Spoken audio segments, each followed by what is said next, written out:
My girlfriend texted, "Can't talk," at dinner with an old friend, but her location said her ex's apartment. I didn't confront her, just had all her stuff there by morning. Her Uber driver's confused face. Original post. I, 28, male, was sitting at home last Thursday night about to order takeout when my girlfriend Jessica, 26, texted me around 7 p.m. "Hey babe, can't talk right now. Having dinner with an old college friend who's in town. We'll be home late. Don't wait up. Love you."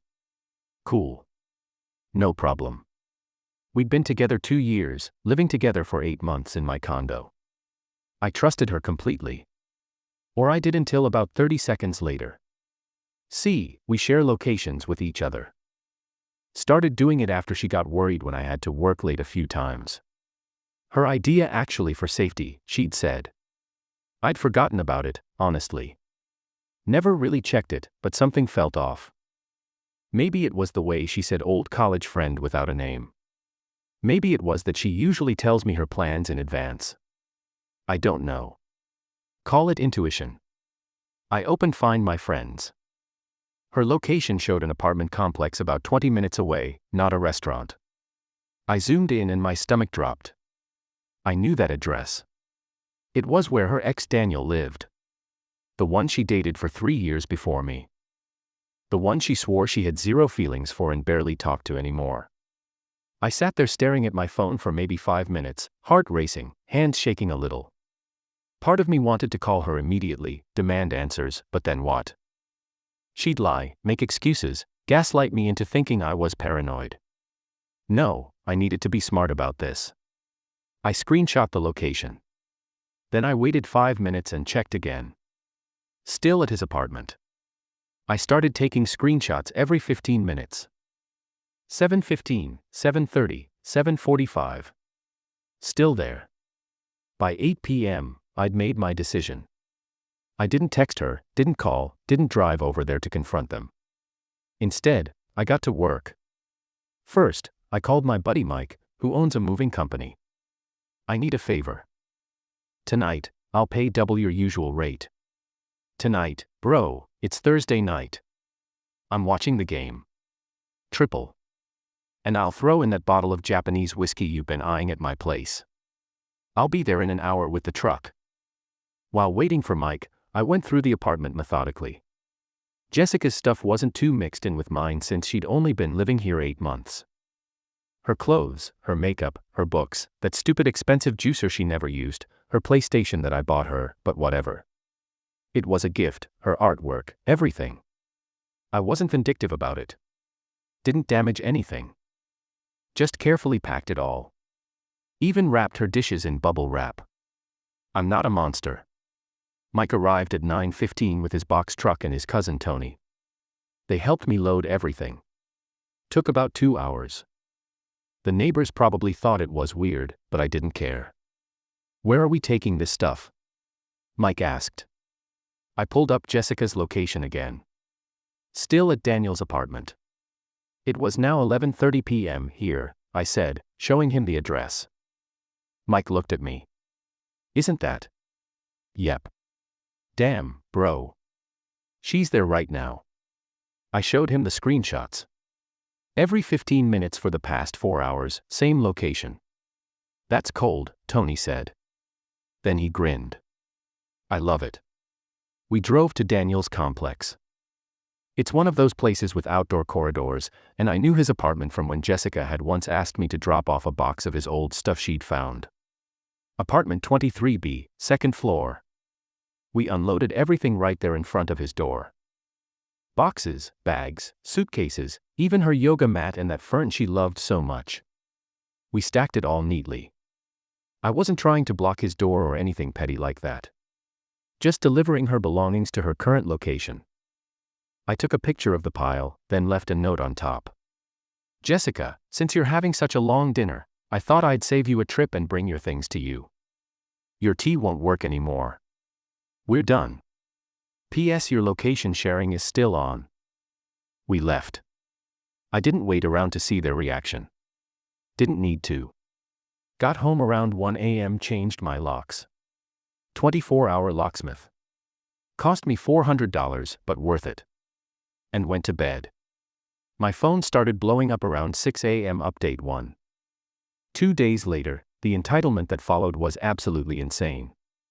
So, after my phone started going off at 6 a.m., I had 23 missed calls from Jessica, 16 from Daniel, and about 50 texts ranging from, "What the hell?" to, "Please, baby, let me explain to your psychotic." I didn't respond to any of them. The first voicemail from Jessica was her crying, saying there was a misunderstanding and she wasn't doing anything wrong, and I completely overreacted. The mental gymnastics were Olympic level. The second voicemail was from Daniel. "Yo man, what the hell? You dumped all her, __, at my place. That's trespassing. I'm calling the cops. Good luck with that, buddy." I left her belongings in a common area of an apartment complex. No trespassing involved. But here's where it gets good. Around 8 a.m., I heard pounding on my door. Through the peephole, I could see Jessica standing there with her sister Amanda. And hilariously, "Daniel Ryan, open this door right now." Jessica screamed. I called through the door. "No thanks. We have nothing to discuss. You changed the locks. This is my home." "No, it's my condo. Your name isn't on the lease, the mortgage, or any bills. You were a guest who became an ex-girlfriend." Daniel decided to play tough guy. "Open the door and talk to her like a man. The man who was hosting my girlfriend for a dinner that lasted 1 a.m. That's rich. Leave before I call security." Amanda chimed in. "Ryan, she wasn't cheating. She was just talking to Daniel about some personal stuff for 5 hours at his apartment while lying to me about being at dinner with a friend." "Yeah, that sounds completely innocent." Jessica started sobbing dramatically. "Where am I supposed to go? I don't know. Maybe Daniel's place. You seemed pretty comfortable there for 5 hours. We were just talking. Cool. And now we're not. Goodbye." They kept pounding and yelling for another 10 minutes. I started recording on my phone in case I needed it for legal reasons. Eventually, building security showed up. I may have called them and escorted them out, but the entitlement ramped up from there. Later that day, Jessica's mom, Patricia, called me. Now, I used to like Patricia. We got along well, but apparently blood is thicker than common sense. "Ryan, sweetheart," she started in that fake sweet voice. Jessica explained everything. She was at Daniel's getting closure. "You've traumatized her by throwing her out, Patricia. She lied to me about where she was going. Spent 5 hours at her ex's apartment and I have screenshots proving it. I didn't throw her out. I relocated her belongings to where she chose to be. She's staying with me now and she's a mess. You need to let her come get her things properly. She has her things.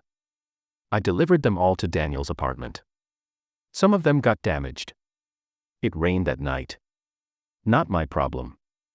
Should have thought about that before the 5-hour closure session. That's unfortunate," I said.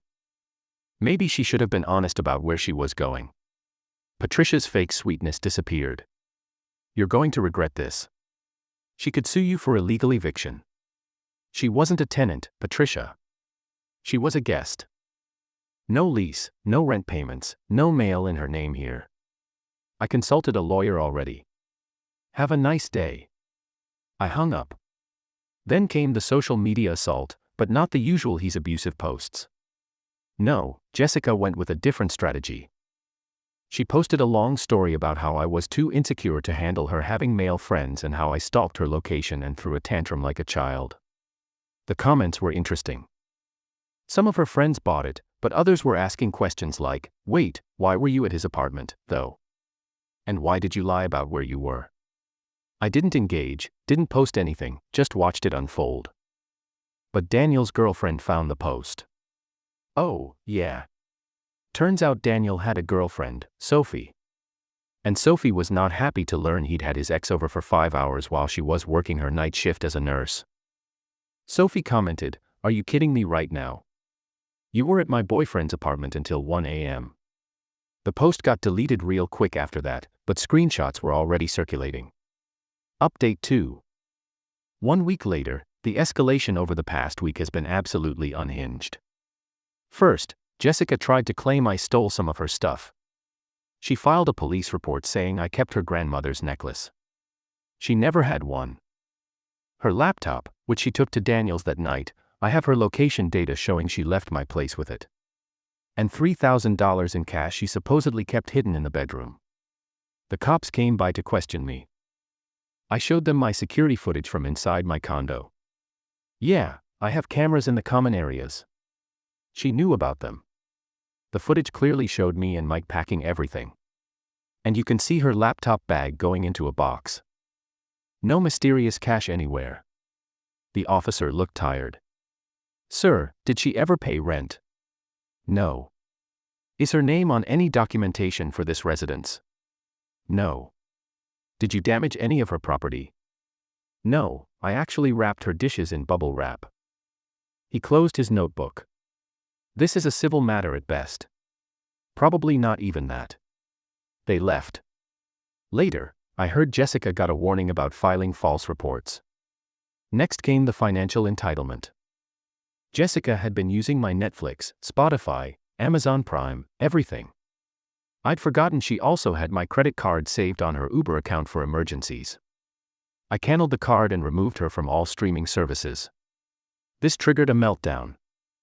She actually sent me a Venmo request for $500 with the note for the Uber account you stole from me and emotional damages. I declined it and sent her back a request for $1,400 with the note. 8 months of streaming services, utilities, and groceries. We can call it even if you want. She blocked me on Venmo. Then came the really crazy part. Jessica convinced her friend Megan, who I'd never really liked, to text me pretending to be interested in me. The text said, "Hey, Ryan, heard you're single now. Jessica never deserved you anyway. Want to grab drinks?" Problem was, Megan forgot to use a different number. I had her saved in my phone from when we'd all hung out before. Plus, she posted an Instagram story an hour later with Jessica, captioned, "Plotting with my bestie." They really thought they were masterminds. I screenshot everything and sent it to my group chat with the boys. They had a field day roasting the whole situation, but the peak entitlement came yesterday. I got home from work to find Jessica had somehow convinced our building's maintenance guy that she was locked out of her apartment. She was literally standing in my living room when I walked in. "What the hell are you doing here?" She tried to act casual. "I came to get the rest of my things." "What rest?" "I gave you everything." "No, you forgot some items." She was opening my drawers, clearly looking for stuff that wasn't hers. I immediately started recording on my phone. "Jessica, you're trespassing. Leave now. This was my home, too." "No, it wasn't. You were a guest. You're now breaking and entering." She grabbed a throw pillow off my couch. "This is mine. I bought that 2 years before I met you."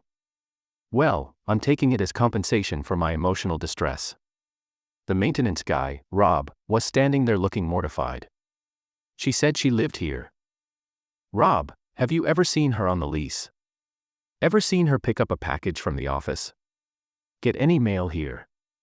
He shook his head, backing toward the door. "I'm sorry, man." She was really convincing. I looked at Jessica.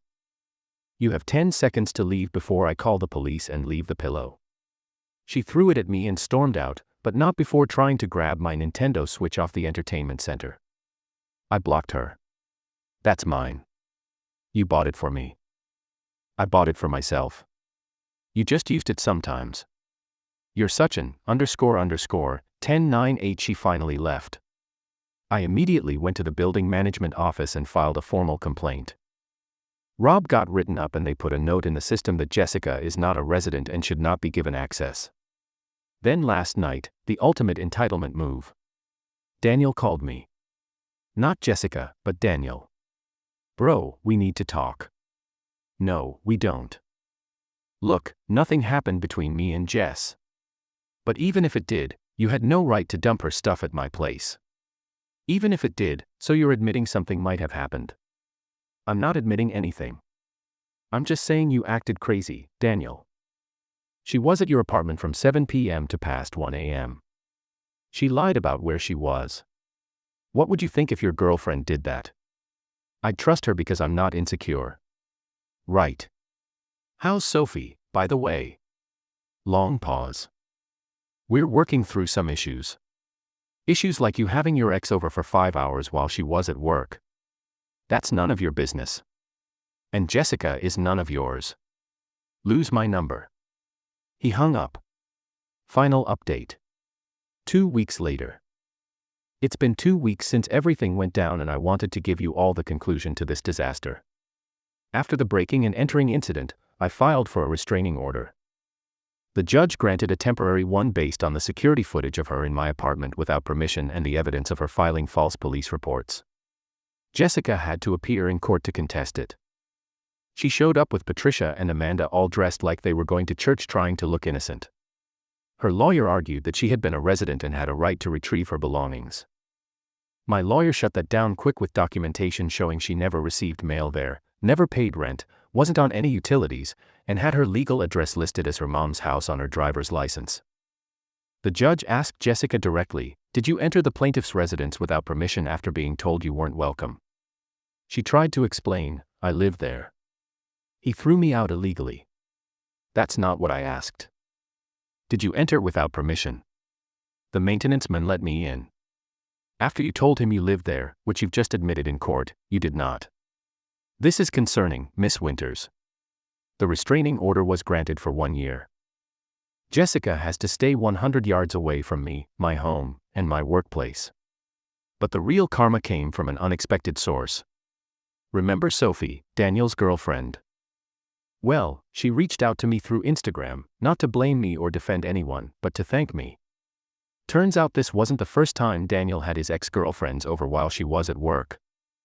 She'd been suspicious for months, but he always gaslit her into thinking she was paranoid. My pile of Jessica's belongings at his door at 1 a.m. was the evidence she needed. She dumped him and moved out. But here's the beautiful part.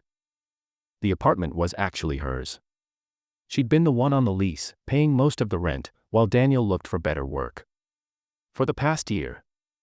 So now Daniel is homeless, couch surfing with friends, and Jessica, well, without Daniel's apartment to run to and with the restraining order against visiting mine, she's stuck at Patricia's house. But even that came with consequences. Patricia called me one last time trying to guilt trip me into dropping the restraining order. She's learned her lesson, Ryan. This is ruining her life. She can't even drive certain routes to work because they go too close to your building. That sounds like a her problem, Patricia. You're being vindictive. No, I'm protecting myself from someone who lied to me, filed false police reports, and broke into my home. She made one mistake. Actually, she made several. Lying was the mistake. Everything after that was a choice. Patricia hung up on me. I found out through mutual friends that Jessica's job found out about the restraining order. She had to disclose it because we work in the same business district and there was a chance we'd run into each other. They didn't fire her, but she got transferred to their satellite office in the suburbs. Her commute went from 15 minutes to an hour and a half each way. The friend group has mostly sided with me after the truth came out. Even some of Jessica's closest friends reached out to say they had no idea she was at Daniel's that night and they're sorry for believing her initial story. Megan, the one who tried to catfish me, actually apologized. Turns out Jessica had told her I was abusive and controlling and she thought she was helping expose me. When she saw the evidence, including the security footage of Jessica breaking in, she felt used. As for me, I'm doing all right. Not great, not terrible, just all right. 2 years is a long time to waste on someone who could lie that easily. But at least I found out who she really was before we moved forward with anything more serious. The condo feels bigger now, quieter. I reorganized everything, got some new furniture, actually hung up some artwork I've been meaning to for years. It's nice having my space be fully mine again. My boys have been great. Mike hasn't let me pay for a single beer since this went down. Says the entertainment value of that night was worth way more than the moving fee I paid him. His cousin Tony still tells the story to anyone who listens, adding new details every time. Last I heard in his version, we needed a crane to move all her stuff. I'm not dating yet. Not really interested right now. Trust issues are real after something like this, but my therapist says that's normal and healthy. Taking time to process and heal. Oh, and the cherry on top. Last week, I got a notification that someone tried to sign into my Netflix account. The location, Patricia's house. They're really still trying to use my streaming services. I changed all my passwords again and set up two-factor authentication on everything. The lesson learned: always trust your gut. If something feels off, it probably is. And when someone shows you who they really are through lies, manipulation, and entitlement, believe them the first time. Also, turn off location sharing with your ex. Jessica's was still on for 3 days after everything went down. Watching her drive an hour and a half to her new office location every morning was more satisfying than I'd like to admit. But I'm not petty. I sent her one final text before blocking her everywhere. Your location sharing is still on. Might want to fix that. She turned it off within 30 seconds. Done. Finished. Moving on with my life. To everyone who called me savage for the midnight moving service, maybe. But I prefer efficient. Why have a dramatic confrontation when you can just solve the problem quickly and cleanly? She wanted to be at Daniel's apartment so badly. I just made sure all of her stuff could be there with her. The best revenge isn't elaborate schemes or public humiliation. It's simply refusing to accept disrespect and removing toxic people from your life with surgical precision. Jessica wanted to have her cake and eat it too. Keep me as the stable boyfriend while sneaking around with her ex. Instead, she lost everything. Her convenient living situation, her easy commute, her friend group's respect, and a relationship with someone who actually cared about her. All for what? A 5-hour conversation with an ex who also got dumped by his girlfriend because of it. Hope it was worth it, Jess. Actually, no. I hope it wasn't.